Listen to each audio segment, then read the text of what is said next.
அமைச்சர் பொன்முடி சைவம் வைணவத்தை பற்றி அசிங்கமாக பேசியிருக்காரு. நம்ம தமிழ்நாட்டை பொறுத்தது இந்துதே அதிகமாக இருக்காங்க.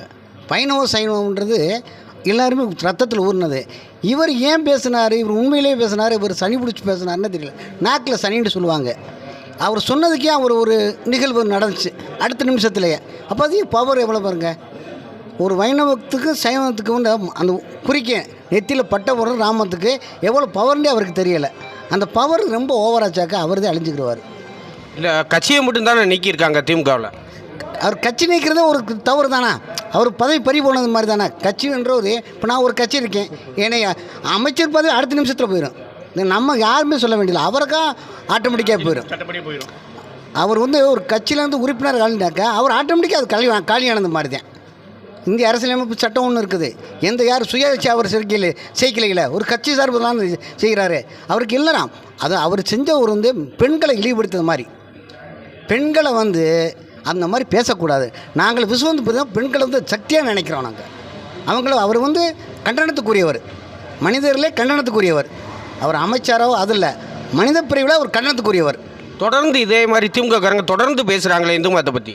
இந்து மதத்துக்கு நமக்குள்ள ஒற்றுமையின்மை தான்.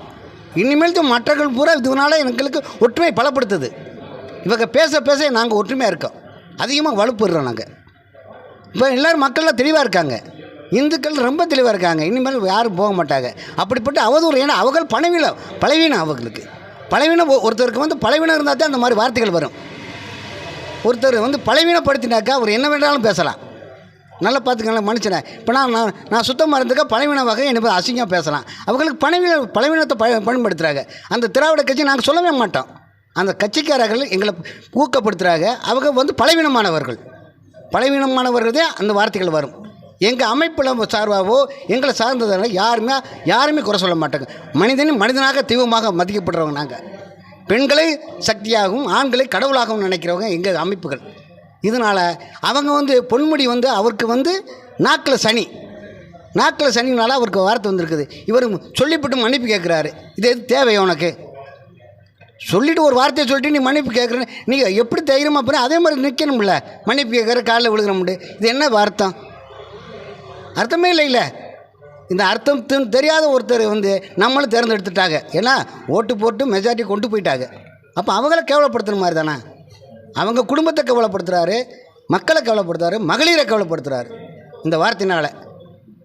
இதனால் நாங்கள் அவரை வந்து கண்டிக்கத்தக்கவர். அவர் வந்து அவர் மனிதனால் ஒதுக்கப்பட்டவன்னு சொல்லலாம், கண்டிக்கத்தக்கவன்னு சொல்லலாம். இந்த மாதிரி யாருமே பேச மாட்டாங்க. ஒரு அமைப்பை பற்றியோ ஒரு சமுதாயத்தை பற்றி அது திருநீரையும் நாமத்தையும் பற்றி இவருக்கு வந்து உணர்ந்திருக்காரா உணரல எனக்கு என்னமே புரியலை. மக்களுக்கே புரியலை ஏன் இவர் இதை பற்றி பேசுகிறாருண்டு. இப்போ நான் சொன்னது தப்புன்னு சொல்கிறாரு. அடுத்து உங்களுக்கு என்ன, இவர் வந்து கண்டிக்கத்தக்கவர். இவர் பதவிக்கு கொடுத்ததே தப்பு. அவரை ஆட்டோமேட்டிக் நீக்கணும். அவங்க பொறுப்புள்ள கட்சிக்காரன் அவர் நீக்கி விட்டுறணும். அதுதான் மரியாதைக்குரியது.